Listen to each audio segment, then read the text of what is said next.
like material staging and kitting, or maybe our logistics specialist who can help you identify efficiencies and ensure just-in-time delivery. So consider what one more thing you may need to optimize your bottom line and get to know us for that. Yep, Graybar does that. This is the Verizon Extra Innings Show. Verizon, the most reliable 5G in St. Louis.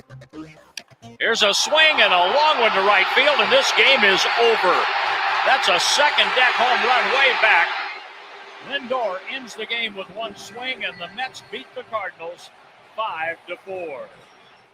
Three different leadoff home runs in this game. Mark Vientos tied the game for the Mets with a leadoff homer in the bottom of the sixth, or rather gave the Mets an advantage in the eighth inning, and Brendan Donovan in the ninth tied it for the Cardinals with a leadoff solo homer of his own to make it 4-4. Force a bottom of the ninth inning, and Francisco Lindor homered off of Ryan Fernandez 3 pitches into the bottom of the ninth, and the Mets win it 5-4. The Cardinals are now 9-11 on the year, fourth place in the National League Central. They are 1-7 on the road.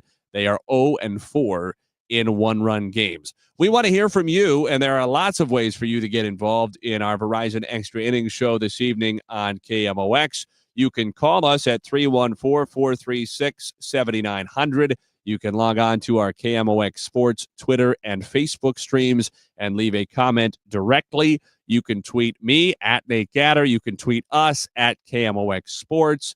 You can also leave a voice message on the Odyssey app, where, of course, you can listen to Cardinals baseball for free in the St. Louis area on the free Odyssey app all season long. That's AUDACY. So you can leave a voice message there, and we might play it on the air. In fact, I promise, as long as you don't use any profanity or say anything defamatory, we will play it on the air. That is a guarantee from me tonight. You can also call us 314-436-7900. That's 314-436-7900. Kyle Sixta is standing by. You might know him as Shooter if you're a loyal listener to John Rooney and the Cardinals here on KMOX. And you will be able to hear from Kyle, which is lovely. You'll meet a celebrity on the phone, and then you'll be able to chat on the air with all of us. Obviously, a difficult loss for the Cardinals tonight, and two growing trend. Now, it's early. We're 20 games into the season, still dealing with small sample sizes, but two concerning trends. Number one win, 7 losses on the road, and number two, 0-4 in one-run games. To me, those are both significant numbers, and it's interesting, too, because if you were with us during the post-game show, you heard Oliver Marmol say can't use Ryan Helsley in the bottom of the ninth inning on the road in a tie game. I don't think he meant literally can't as in I'm not allowed to because Ryan won't pitch in that situation or because management says I can't or whatever. I think he just meant I'm not going to do that, and you can't. It's not good strategy to do that. And what he later said, according to Katie Wu, who covers the Cardinals for The Athletic, is that no manager in the league would use their closer in the ninth inning of a tie game on the road. And he is not wrong that it is very rare it happens. The argument to do it would have been that the top of the Mets order was coming up in the bottom of the ninth. Lindor obviously first, and in the end, the only one who had to bat, Juan Soto and Pete Alonso, were scheduled to follow him, the first 3 hitters for the New York Mets in that bottom of the ninth inning, and the lineup considerably softer over the remaining 6 batters, especially because Vientos in the 5-hole, who had a couple of hits in the game, although he has not had a good start to the season, had been removed for a pinch runner, Luis Angel Acuna, after his base hit in the 8th inning. Vientos really hurt the Cardinals tonight with the game-tying homer in the 6th and then the base hit leading off the 8th. Acuna was not the one who ultimately came in to score, but it did serve as a catalyst for the 8th inning in which the Mets took their first lead of the game at 4-3. But I bring up the Marmol Helsley thing for 2 reasons. Number one, I think it's a major discussion point from this game. The decision to go with Fernandez in the 9th over Helsley, and if you want to discuss that, you heard the number to call, 314-436-7900. The other element of that I think is important is how it ties into the 0-4 record in one-run games, especially because 3 of those one-run losses have been on the road, all walk-offs with teams in their last at-bat. Boston beat the Cardinals in a walk-off by 1 run at Fenway. The Cardinals lost in Pittsburgh by 1 run on a walk-off. Both of those games were in extra innings. The Pittsburgh game was that 13-inning affair that got away from the Redbirds. Talk about a game they had opportunities to win. I think that one was probably more painful even than this one. And now they lose on the walk-off home run by Francisco Lindor in New York. The concern to me is if Ryan Helsley is not available to pitch in the 9th inning of tie games. Now, Ryan Helsley has pitched in tie games in extras on the road. But if Ryan Helsley is not going to be a part of the plan until extra innings on the road, and if the starters are not consistently getting the Cardinals into or through the 6th inning, tonight Miles Mikolas went 4 2/3 innings, is there enough depth in this bullpen for Oliver Marmol to safely get the Cardinals to extra innings without using Ryan Helsley? Because that ultimately is the problem. You can take issue. You can make the argument that Helsley should have been on the mound for the Cardinals in the 9th inning. I don't think you can take any issue with how Oliver Marmol managed his bullpen from the 5th inning when he replaced Miles Mikolas with 2 outs in the 5th and John King got him out of the 5th inning. I don't think you can take any issue with how he managed the first 3 1/3, the only 3 1/3 he got from the bullpen. The 10 outs the bullpen got him, the 3rd out of the 5th inning, and then all 3 outs in the 6th, 7th, and 8th innings. The question is then, do the Cardinals have enough arms that if Helsley is not an option before extra innings, that they can get through into extra innings without using him? Because where else was Oli Marmol really supposed to go? If he's not going to use Helsley, he had burned his good options by that point. He had burned Romero. He had burned Maton. He had burned Leahy. Those guys had already pitched. There's no bringing them back. So does he have the options at that point that are required to still get him 2 extra innings and to Ryan Helsley? Let's go to the phone. Tim is standing by. Tim, you're on KMOX. Yeah, just a couple comments. I think Maton's pickoff throw was just really hurt. I think it changed that whole at bat. And the guy at first, I can't remember who it was, he was about 2 steps off. That was kind of confusing. And I think Fernandez has hurt us. I think it's time to examine who we have in Memphis.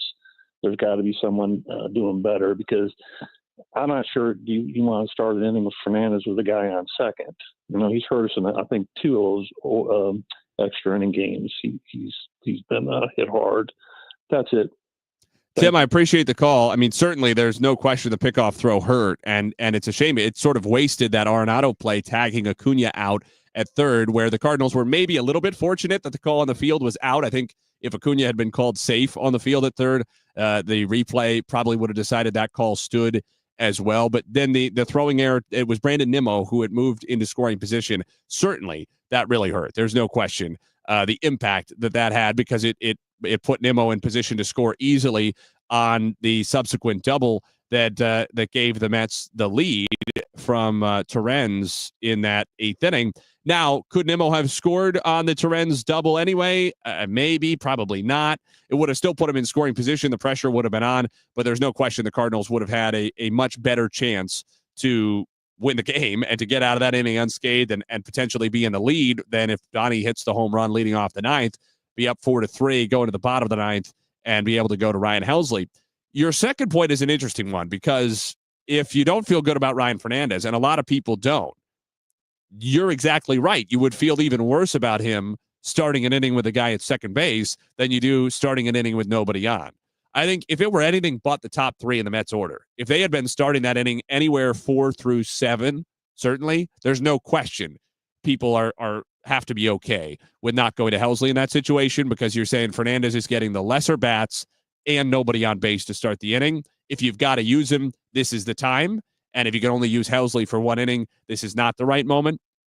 To your question, I mean, you know, I'm not the right guy. I don't get to see the guys in Memphis every single game. They've got a couple of guys down there, Andre Granillo and Curtis Taylor, who have ERAs under 3 in 5 bullpen appearances each. Taylor, more of a multi-inning guy. He's thrown 12 1/3 innings in his 5 relief appearances. Zach Weiss has an ERA 2.25 for them across 5 relief appearances. So maybe you take a run with one of those guys. Obviously, people were frustrated with Chris Roycroft, and that was reflected in his departure from the big league club. So there are some options down there, but I'm not really in a position to speak with too much intelligence, not being able to see those guys up close on a day-to-day basis. The organization obviously has a good sense of the guys they have and what they value. We are still in relatively small sample size territory for this stage of the season for Ryan Fernandez and for all those other guys. But absolutely, I mean, it's a production business. It's a results business, and an earned run average of 9 at this stage is not filling anybody with confidence, especially in a bullpen that is a little bit shorter now that the Cardinals have gone to the 6-man starting rotation with Steven Matz moving into the rotation. And so we knew there was going to be a stretch here in April where the bullpen was a little bit shorthanded. They got through that into the start of the 6-man rotation. But the 6-man rotation doesn't help the bullpen if starters are only going 4 2/3 innings, as Michaelis did tonight. Mark is on the phone with us. Mark, you're on KMOX. Yes, thanks for taking my call. It's interesting, the comments that are actually made. But I think that old saying, sometimes it's exception to the rule. Actually, tonight, in terms of actually using honestly, your top. He was the fireman of the year last year, and so you want to use him against the best hitters on the mat, the top 3. At least give yourself a chance to win. The other thing that hasn't been brought up, with the ruling in terms of the ghost runner, the Cardinals have to do a better job in terms of basic fundamental execution in extra inning games. You can act if you make 2 productive outs with me, move the runner to third base, get a fly ball. You got 2 outs, but you at least got to run home. You want to give yourself a chance. So we're thinking about the Mets in the bottom of the 10th, but then some of those games that was lost in those extra inning games, the Cardinals failed to execute basic baseball and bunting the runner over, hitting to the right side, getting the fly ball. You don't get a hit, but you get a run. You at least take the lead in that regard. So those type of things that still got to improve upon. I like what the young guys are doing. They're actually taking better at bats. The last 2 games, they struck out quite a bit. But the basic fundamental of baseball comes into play, especially when you get into extra innings and you play to win the game. You have to look at what the other opposing team is going to be sending up to you. Do you want some? If you don't get to the 10th inning, just like tonight, so you don't get your best relief pitcher even in the game. But if you get into extra innings, you don't know what can happen if in fact that you make that move. And I think that Marmol needs to think about these things a little bit more. He's learning as a manager too, but as always, you second guess. But I think when you look at the overall picture tonight, this would have been an exception to the rule. I'll stop there. Thank you. Mark, I appreciate the call, and I think there are a couple of worthwhile points there to chew on. I'm going to start with your second one about extra innings because I think that's a worthwhile point and one that we don't talk about as much as maybe we should. You mentioned that 13-inning game in Pittsburgh a moment ago. That's one where the Cardinals, I think, look back on the game and say, how many opportunities if they could have just scratched out one run, right? As the visiting team in extra innings now, you never feel comfortable with one run because the other team's going to start with a runner at second base, the potential tying run, and they're going to have the potential winning run at the plate to start the inning right away. So in some ways, scoring one feels like nothing. It feels like you've just kept things neutral, but it's still one run, and it still puts pressure on the opponent. And in a game like that one in Pittsburgh, where things just keep going and neither team can execute and neither team can throw the final punch, you see the value of just one run because you never know how that's going to go in the bottom of the inning. And I think your point there is well taken, in my mind at least.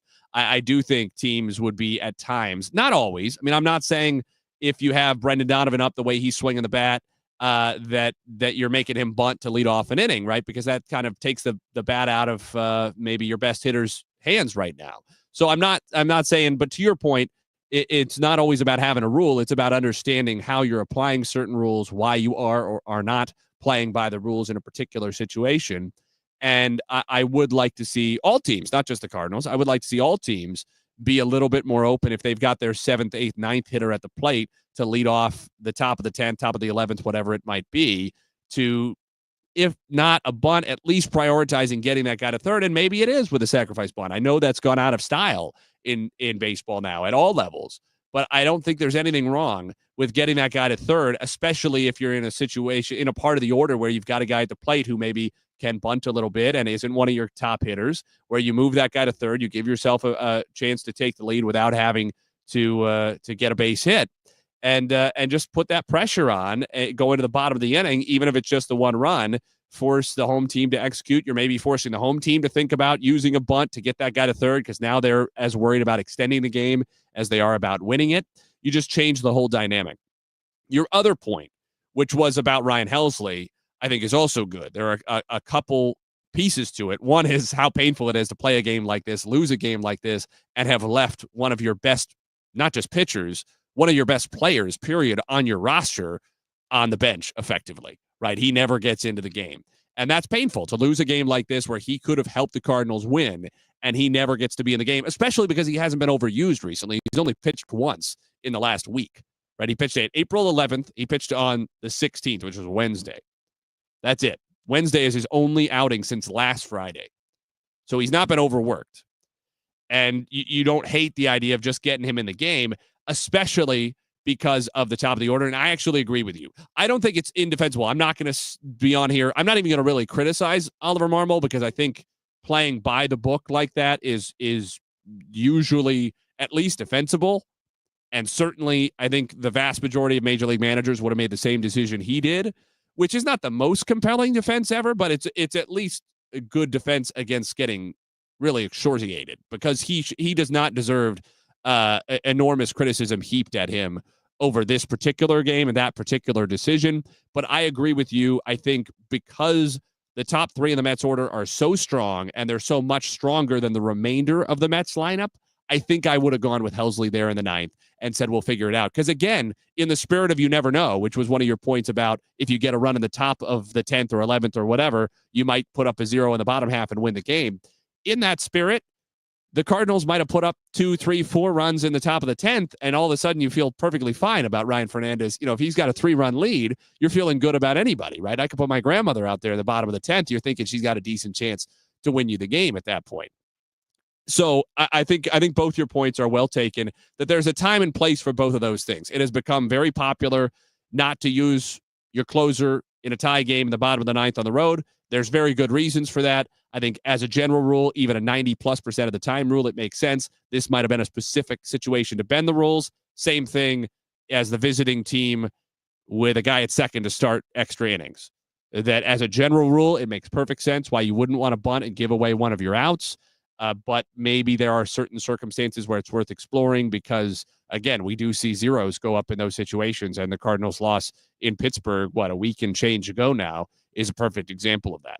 Thanks for the call, Mark. We have Carlos on the line. Carlos, what's on your mind?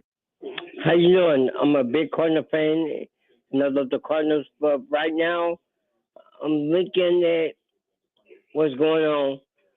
The bullpen looking good. Helsley, the best saves leader in baseball. So we saved, was it 40-some games last year. So I'm trying to figure out what the heck is going on. Yeah, I mean, I think the question is about that bullpen depth, but even that feels a little bit weird, right? Everybody's going to have somebody in the bullpen has to be the bottom guy in your bullpen. Somebody's got to be the second bottom guy in your bullpen, right? They're not going to be 7 or 8 Mariano Rivera's out there. They're not going to be 7 or 8 Ryan Helsley's out there. It's just how it is.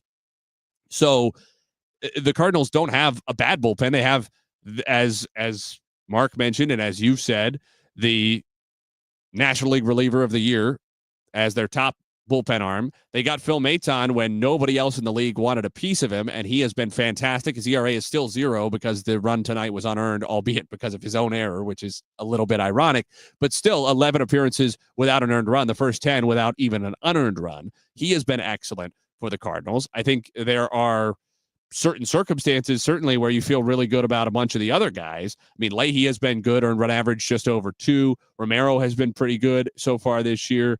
But you can only have so many of those guys, right? Like you gotta have a 7th guy and sixth and seventh guys in your bullpen who have to be able to pitch at some point. And so with that in mind, I think tonight, the part of the conversation that's going to get lost a little bit because it's going to be focused, and understandably so, on Fernandez versus Helsley and Oliver Marmol's decision in the ninth inning. The other piece of it is Miles Mikolas just has to pitch better.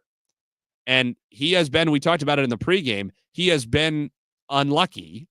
According to StatCast, the unluckiest pitcher in baseball prior to this start. His expected earned run average based on the exit velocities and hard hit percentages and launch angles and all of the expected value of the contact against him was that his expected earned run average was 4.15, which is not a bad number at all. I think right now we would sign up for a 4.15 earned run average for Miles Mikolas this year. I think even before the season, you would have signed up for that. Right, that's a middle of the rotation guy who's going to eat some innings for you. He's going to show up and take the ball every fifth day or every sixth day, as it were, at the moment with the Cardinals going to the six-man rotation. And he's going to get you some outs. He's going to mostly keep you in games. That's been Miles Mikolas to me. Obviously, last year that was a little bit shakier, and this year that has not been the case so far, in particular the game in Boston. Now, he did not lose this game for the Cardinals by any stretch. Certainly his performance did not. Only 2 runs on 5 hits over 4 2/3. There's nothing especially wrong with that. He did still allow 7 base runners over 4 2/3, which is more than you'd prefer, but he hasn't given up a home run all year. The hard hit percentage has been pretty good. In fact, coming into this start, it was at 35.6%, which is the best hard hit percentage since 2022, the last time that he was an all-star for the Cardinals. So there were things in his profile to like. The concern is that if he's only getting through 4 2/3, he's hurting the team in ways that don't necessarily show up specifically in his line score. And what hurt the Cardinals is that began the brigade of relievers an inning or even 2 earlier than you'd like to have to do that. And as a result, that brigade landed on Ryan Fernandez at a certain point because he's the 5th guy to come in. Right? There are only 7 guys out there. So somebody's got to pitch. And when you cross out the first 4 names, there are only 3 left. One of them is Ryan Helsley. Ollie Marmol didn't want to use him. So, where are you supposed to go at that point? You're down to your bottom 2 relievers left outside of Helsley, which to me is another reason that you go with Helsley there, considering how big the drop-off is to anybody else and how big the drop-off is from the top 3 in the Mets lineup who were scheduled to bat to anybody else in the Mets lineup. That's why I would do it. But if you're not going to do Helsley, you really don't have many other options left at that point, and it's because Miles Mikolas only got 14 outs. And so the bullpen already had 10 outs on its ledger before Fernandez even came into the game. And that, to me, is what really undermines them here, because we're probably not having this conversation if Phil Maton is available to come in and start the 9th inning. Chances are, not guaranteed, but chances are Maton gets the Cardinals through that inning. We go to extras, and we're talking about Ryan Helsley having pitched probably in the bottom of the 10th, with the Cardinals most likely up a run or 2. And if the game continues after that, maybe then Ryan Fernandez pitches in the 11th or 12th, but nobody's complaining because, again, who else is going to pitch? You got to put somebody out there. So I think that's the part that concerns me, because especially with a 6-man rotation, you really can't afford to have guys regularly going 4 2/3 because there are only 7 relievers out there instead of 8. Cardinals began the season with 8 men in the bullpen, including Steven Matz, who's now in the rotation. I'm not opposed to a 6-man rotation. It feels a little wide of the mark to me because there aren't a ton of young arms in there that you're protecting. I see guys who are veterans and, if anything, in the back half of their careers, in the case of Miles Mikolas, in the case of Sonny Gray, even not that he's not pitching well, but he's definitely in the second half of his career at this stage. Like, are you saving arms for the playoffs? So what playoffs? In 4th place in National League Central right now. Now it's early. It's 20 games in. It's a 3-game gap to the Cubs. But that feels presumptive if it's about keeping guys' innings loads down for September and into October.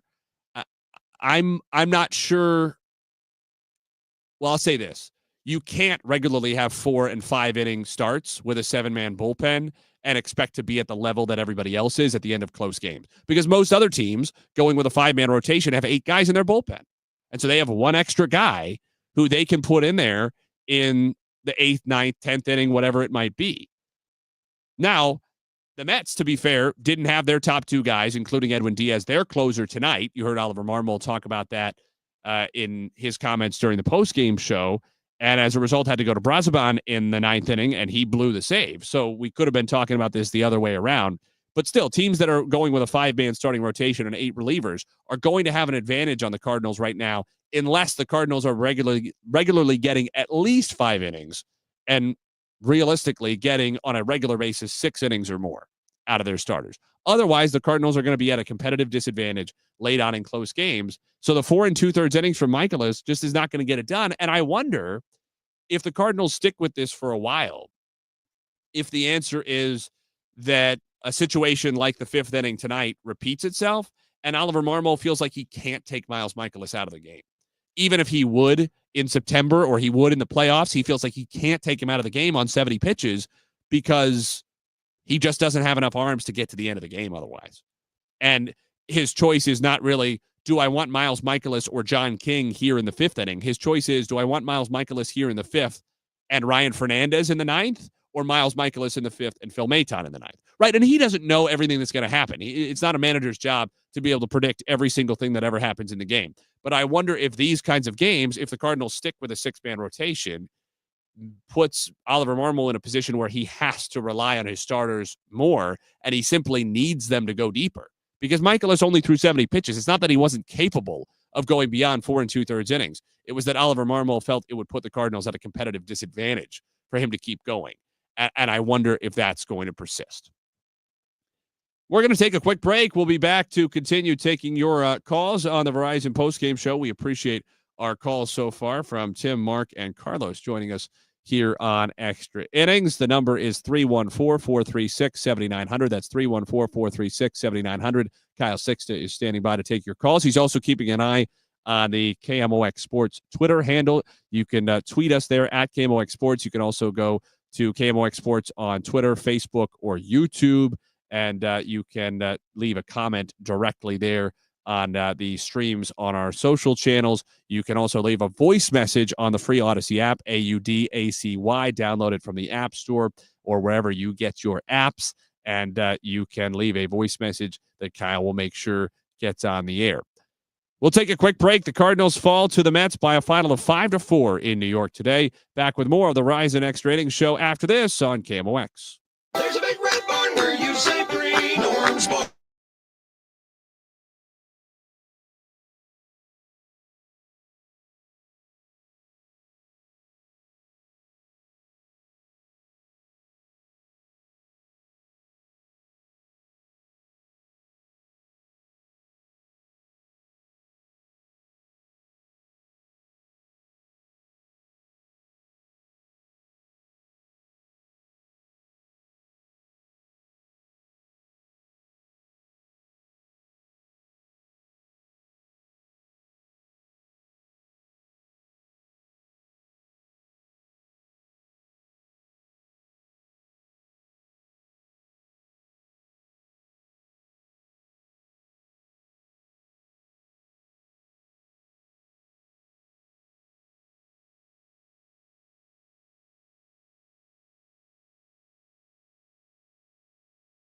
The Verizon Extra Innings Show.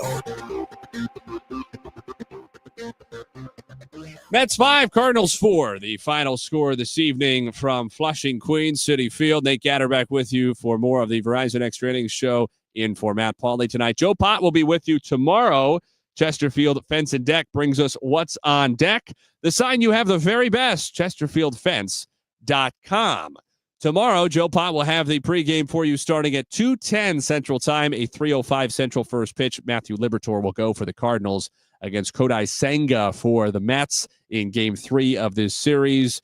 The Mets have already locked up the first 2 games. The Cardinals hoping for a split. If they could win Saturday and Sunday, they will then be on the road in Atlanta Monday, Tuesday, and Wednesday. Once again, the Cardinals 1-7 now on the road and 0-4 in one-run games this year. 3 of those one-run losses have been on the road as well after a 5-4 defeat to the Mets tonight. But don't forget to join us 2:10 Central tomorrow for the pregame 3:05 first pitch Liberatore for the Cardinals against Senga for the Mets. That's What's on Deck, brought to you by Chesterfield Fence and Deck. The sign you have the very best, ChesterfieldFence.com. Nate Gatter, Kyle Sixto back with you in our KMOX studios in downtown St. Louis. If you want to be part of the Cardinals conversation, the number is 314-436-7900. That's 314-436-7900. You can tweet us, text us, whatever you want to do. You can call Kyle's personal cell phone. If you have it, he'll find a way to put it on the air. So I guess to sum up the conversation tonight, it's to just remember all the factors that are at play. Because I would go as far as agreeing, not vehemently, certainly not to the point of necessarily even criticizing Oliver Marmol, because I think this is the sort of 50-50 decision where reasonable minds can disagree. But I would be willing to go as far as to say that I would have done the opposite. I would have brought Ryan Helsley in for the bottom of the ninth, breaking the normal rule, which is a good normal rule because of the particular situations, not only of this game, but of the fact that Ryan Helsley has only pitched once in the last week, the fact that the Mets had the top of their order and the top three in their order are so disproportionately strong compared to the remainder of the Mets lineup, especially the one they had tonight at that point, without Mark Vientos in the number 5 spot, without Jesse Winker in the number 4 spot. Would have been Marte 4th, Acuna 5th, Nimmo 6th, Torrens, Beatty, and Taylor rounded out the lineup. Not to say that any of those guys can't run into one and end the game with a walk-up. They certainly can. They certainly can. There's no question. But I think they're objectively much less likely than Lindor, who did, or Soto or Alonso, even though Soto has not hit the ball particularly well. He hasn't been bad, but he hasn't hit the ball at his normal level so far in his first month as a New York Met. And Pete Alonso, though, has been tearing the cover off the ball, and he had a triple and a couple of walks in the game tonight. He's hitting .348 with an OPS of 1175 early on this year. He has driven in 21 runs in the Mets' 20 games. He's homered 5 times and had that triple, his first since July of 2023 in the early innings of this game tonight. So I think I'm certainly willing to say that in my opinion, Helsley should have been the choice there. I think it's pretty marginal. The piece that I don't want to get lost here is how many options had been exhausted, and that's because of Miles Mikolas, the starting pitcher, only going 4 2/3 innings for the Cardinals, and they only have 7 guys in the bullpen for this probably temporary 6-man rotation early on in the season. But nonetheless, it does leave them a little bit shorthanded in the bullpen as it stands for the moment. We've heard from Tim, Mark, and Carlos on the phone lines already. Let's go back to the phone line. Jeremy, you are on KMOX. Yes, I longtime Cardinal fan, and I love your show. I want to join in on that Helsley, him not coming in. Your best pitcher in the bullpen, not making an appearance, not having any kind of pitching for a week. But if he gets, and this is an if he gets the batters out 1, 2, 3 in the ninth, who's to say that he can't come in the 10th, and pitch the 10th as well? It's possible. It's possible. They don't often like to use him that way. I think it would have to be a really efficient 1, 2, 3.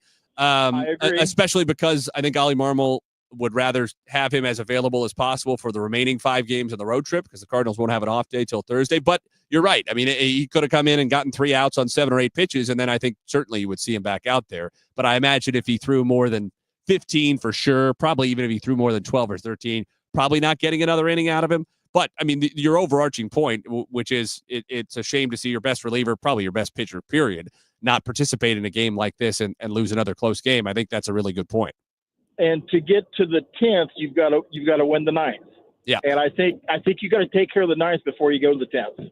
Anyway, thanks for taking my call. I appreciate it. Love the show. Jeremy, we appreciate your call and your listenership. And, it's a simple thing to say, right? It sounds very simple to say you got to take care of the 9th to get to the 10th. But I think that's a big part of the conversation here, especially because it was so obvious the 9th was going to be a major challenge relative to the 10th or the 11th. Not that the 10th and the 11th aren't hard, especially when a runner starts at second base, but there just aren't any other Lindor, Soto, Alonso trios in the Mets lineup. There aren't many Lindor, Soto, Alonso trios in anybody's lineup. And that's about as rough as it's going to get. And so, again, the one really worthwhile piece is that Ryan Helsley is a strikeout pitcher, and strikeouts are disproportionately valuable in extra innings because productive outs can hurt you so much more when a runner starts at second base, right? And so that is a valid perspective, and that could be part of the reason that Oliver Marmol, he didn't spell it out except to say that that's what everybody does. It could be part of the reason that specifically tonight he didn't want to bring Helsley in a tie game on the road in the ninth inning. But I still think just the force of the fear factor, if you will, of Lindor, Soto, and Alonso in that ninth inning would have been enough for me, combined with the fact that Helsley, he did pitch on Wednesday, but that's his only outing since last Friday. I think I would have gone ahead and pulled the trigger, in particular because the Cardinals have not been good on the road so far this year, and they've got 5 more games on this road trip against good ball clubs. The Braves are off to a really slow start, but we all still know they're a good club, and they're playing better baseball now the last couple of weeks than they did the first couple. Who's to say there's going to be more than one more opportunity on this trip for Helsley to pitch, right? If the requirement is it's the ninth inning or later, and the Cardinals have the lead, we don't know how often that's going to happen. Probably it'll happen at least once. It might happen 3 times in the next 5 games, and Marmol will be like, see, this is why I didn't use Helsley, because I pitched him Saturday, Monday, and Wednesday, and you guys need to close your mouths. And maybe that's how it'll work out. But I think I'd like to use him there, especially because, let's be honest about it as well, this is a Cardinals team that already, not because the season is decided in April, but because of the nature of this roster, because of the season they're coming off, because of the division they're in, this is a Cardinals team that already feels like it's on the seesaw, right? It feels like it's June or July in terms of how we're reacting to every Cardinals game in April, because this is a team where I think the results in the first half of the season are disproportionately more important, because they're going to dictate how does this summer look for the Cardinals? What kind of front office are they in July? What kind of front office are they? What kind of ownership group are they? What kind of mentality is there going into the trade deadline is going to be dictated not by what happens in August and September. Winning a bunch of games in August and September is great, but that'll be post-deadline and there won't be anything to be done.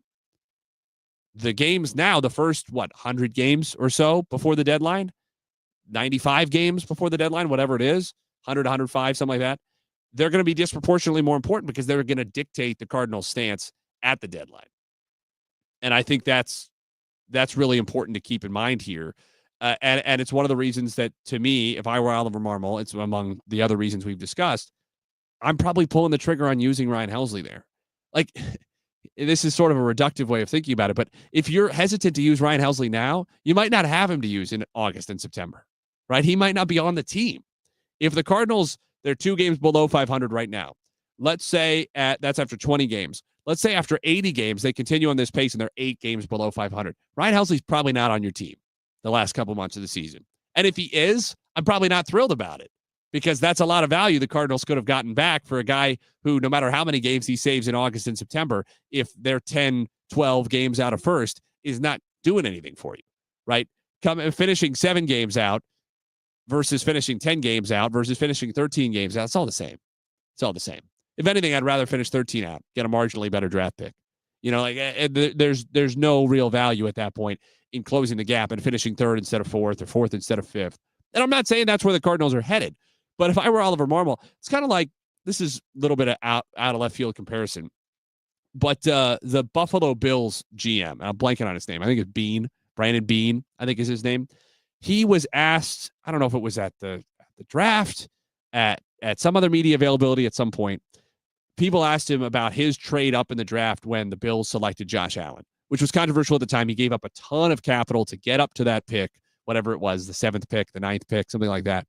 And he gave up a ton to get there. And people were not really sold on Josh Allen, who was not a winning quarterback. He had a lot of failures at Wyoming.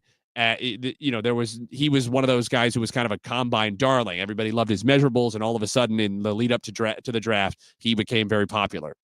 And they were like, did you worry about the fact that was such an overpay? He's like, well, these are kind of jobs that you only get in one time, right? And you kind of got to take your big swings, because I knew that if we were right on Josh Allen and he turned out to be great, nobody was going to complain about the draft picks that we gave up. And he's exactly right. Nobody in Buffalo has ever said, man, if we would have just not given up so much to get that stupid Josh Allen guy, right? Any price would have been worth it for Josh Allen now. And if I'm wrong, I'm going to be fired anyway. I'm going to lose my job in a couple years because I went all in on this Josh Allen kid and I was wrong. Right? So I figured let's do it because you got to take big swings if you want to win Super Bowls. I don't think the Cardinals they're certainly not winning any Super Bowls. I don't think they're winning the World Series in the immediate future. But from Oliver Marmol's standpoint, look, I'm not out here calling for his head like a lot of people are seemingly every single day, which seems like it must be just an exhausting way to live your life, to constantly get up and hope for a man losing his job. But he's aware, right, that these have not been good seasons for the Cardinals. Nobody's calling home about what a great managerial career Oliver Marmol has had so far.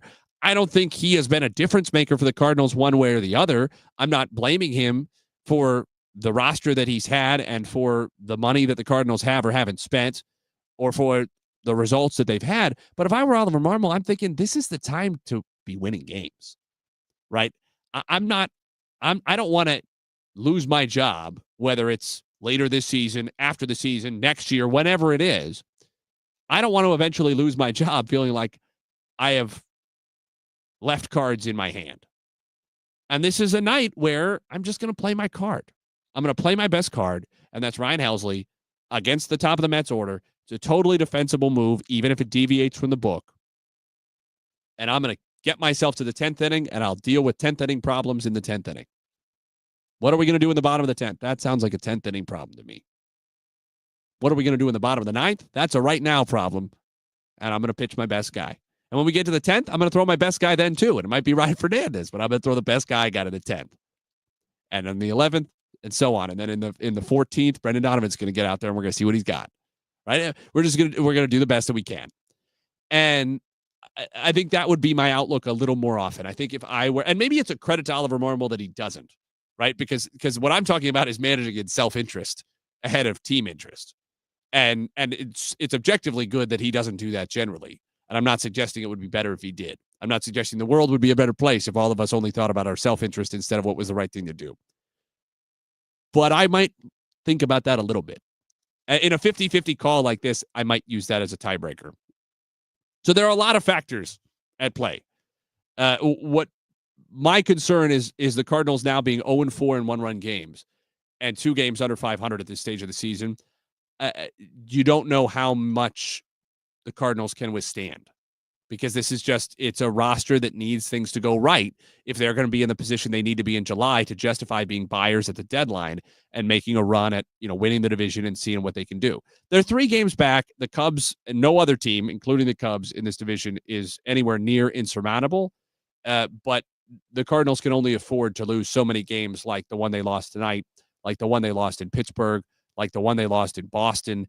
These are just brutal losses. Those are all very winnable games on the road, 2 of them against pretty good to very good ball clubs in the Red Sox and the Mets.